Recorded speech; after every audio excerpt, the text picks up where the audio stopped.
On his way out the door, a sickening crunch made Brian cringe. He looked down to see a mangled snail, its shattered shell glistening in the morning sun.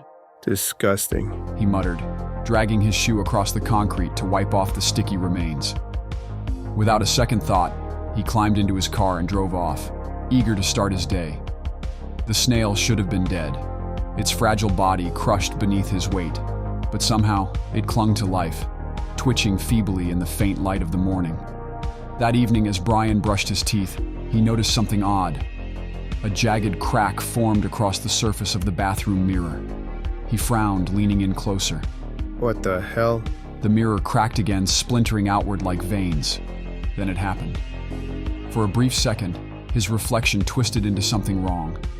Instead of his own face, a slimy, deformed creature stared back at him, its eyes unblinking. The image flickered and vanished, leaving only his pale, frightened reflection. Brian blinked hard, his heart pounding in his chest. Just my imagination. I'm tired, that's all. Trying to shake the unease, Brian climbed into bed, but sleep brought no peace.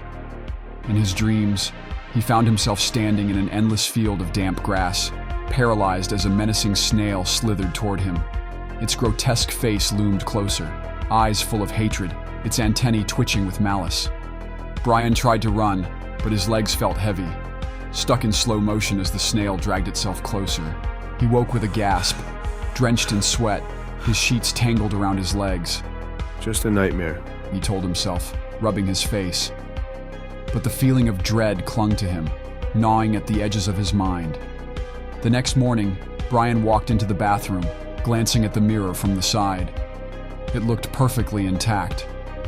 Relief washed over him, but the moment he faced it head-on, the mirror cracked again, webbing outward like a sinister spider web. This time it showed his own face, but his reflection wore a twisted grin, an unsettling, wicked smile that didn't belong to him. Brian stumbled back, his breath shallow.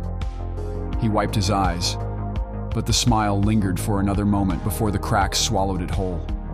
Furious and disturbed, he stormed out of the house. As he stepped onto his porch, his gaze fell on another snail. Its slimy body inched slowly toward the doorframe. Not today, Brian growled, lifting his foot. With deliberate spite, he crushed the snail underfoot, grinding it into the ground. He sneered at the mess and walked to his car, slamming the door behind him. When Brian returned home late that night, exhaustion weighed heavy on his limbs. He trudged into the bathroom, hoping for nothing more than to wash up and sleep. But as soon as he looked into the mirror, it cracked yet again. This time, the thing on the other side wasn't just an eerie reflection.